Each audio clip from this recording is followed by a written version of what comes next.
Guys, welcome back. So I just finished another painting, and I'm just going to tilt the camera to show you guys that one. I'm going to put it up in YouTube very soon, and I have some leftover paint, so I thought let's try this. I'm trying a brown base for the first time in that painting, and I have some more drips collected from that pour, and it's turned this beautiful sort of a gray brown color. And then I have some leftover paints from there, and which I'll put in the description below, and so you guys can just join me with this Dutch pour. Let's do this together, and let's have some fun.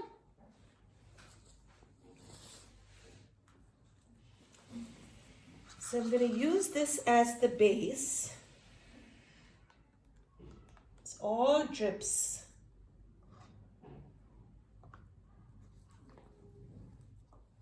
Just going to tilt this. And I mix the base with usually floetrol, 1:1. I've recently started doing that. Otherwise, I would use water and paint in all my pours. And the top colors that I'm going to be putting on this, I just mix that with water. I feel that I get much more interesting details and cells with that combination. So I've done a few of those with those combination in the base, floetrol, and just water and paint on the top. And I'm really liking it so far. So I'm doing more and more of these. If you want to know how I mix my paint with just water, I will link the video of that in the description with the rest of the colors, and you can see that. I usually just eyeball, but on request I had made that video so that, you know, for me also to know exactly how much ratio of paint and water I'm using. Otherwise, I would just eyeball and look more for consistency than anything else. And it works out. Now let's take out the, I see some bubbles.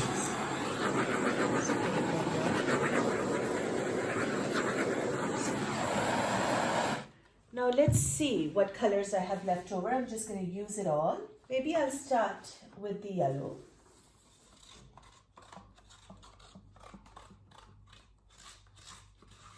And like I said, it's just leftover paint, so I have very little of it. So I'm just going to put whatever I have and see what I get. And that's what I like to do with all these leftover paints. And I sometimes am pleasantly surprised, and it gives me inspiration for my next pour. Because here, there's not much thinking, it's just using whatever you've got.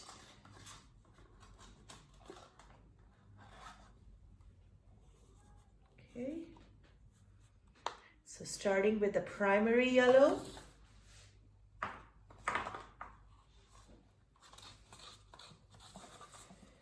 This is a very, I think it's phthalo blue.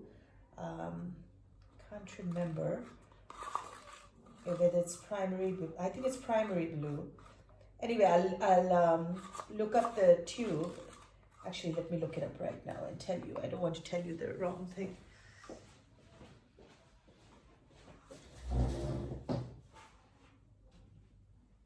Oh. I should have known. It's cobalt blue. With the bright blue color of this, it had to be cobalt blue.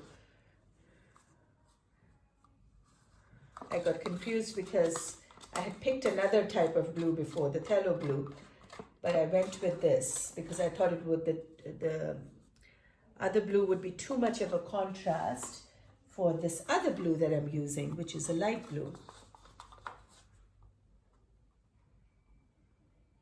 That looks pretty.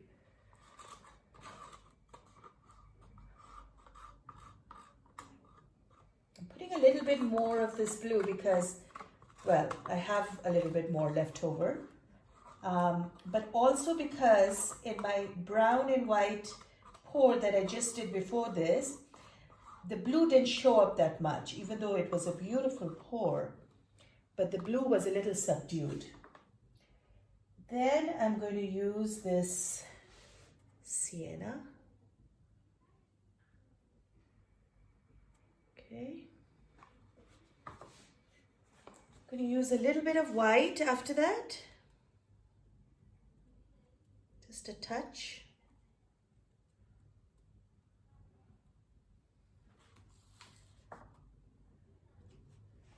And then a little bit of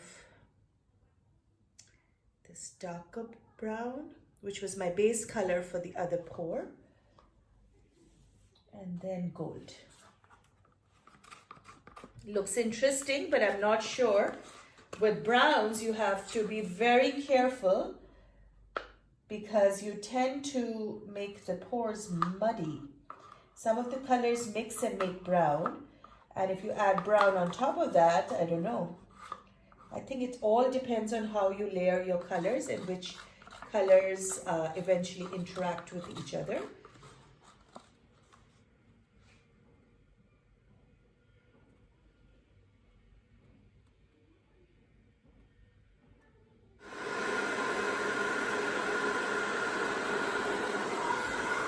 Because I have better control over the speed on this one. And with the new one, I might, well, this is looking so beautiful already that I might just use the old hairdryer. Still trying to figure out the speed of my new one.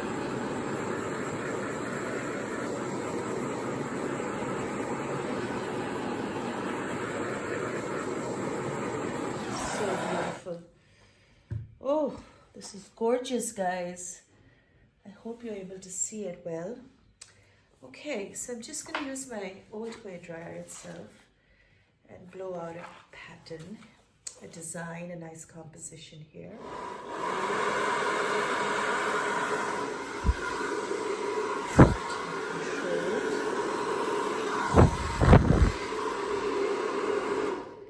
And I think that's it. I might just blow a little bit with my mouth, but I don't want to make the composition too heavy. Wow.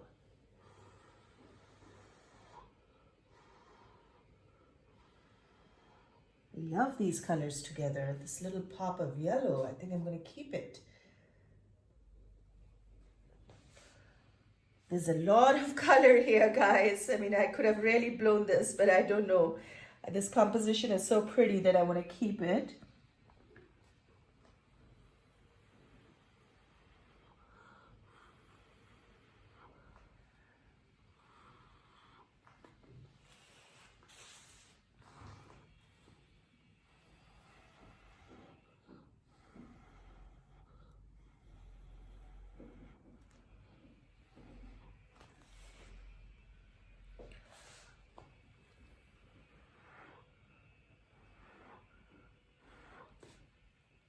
So soft here and here, and then a little bit of a shock of color here.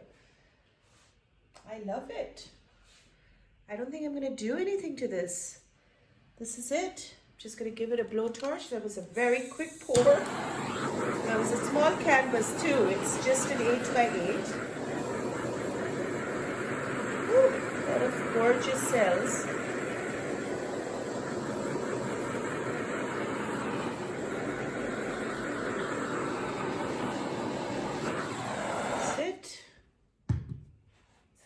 What the painting looks like, guys, up close. Let's take you in even more further. Look at the sides. I love to show the sides. Whenever I'm looking at a painting, my eye first goes to the sides. Look at that. Look at that shock of yellow over there. And this is my favorite part. Oh, it's beautiful. It's this softness and this, so many of those cells coming up of the base color.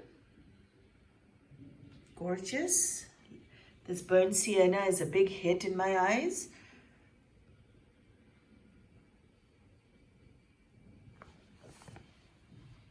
What do you guys think? It's definitely a keeper, I think. I hope the composition is okay. I left that side a bit bare because, I don't know, I just thought it was kind of cool. I hope you agree. Please like, please subscribe if you do, and see you in the next painting, guys. Have a nice day.